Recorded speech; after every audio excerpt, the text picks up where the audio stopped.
So I'm in a car and they're shaking me.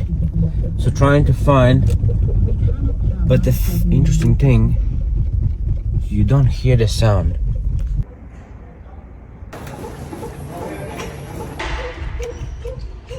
This is the noise, this is the problem. So it's Yeah, a because- drive shaft. Yeah, it propagates all the way that way. Yeah, it's a bit too much. Look, it moves inside the housing. Can you move it a little bit? Yeah.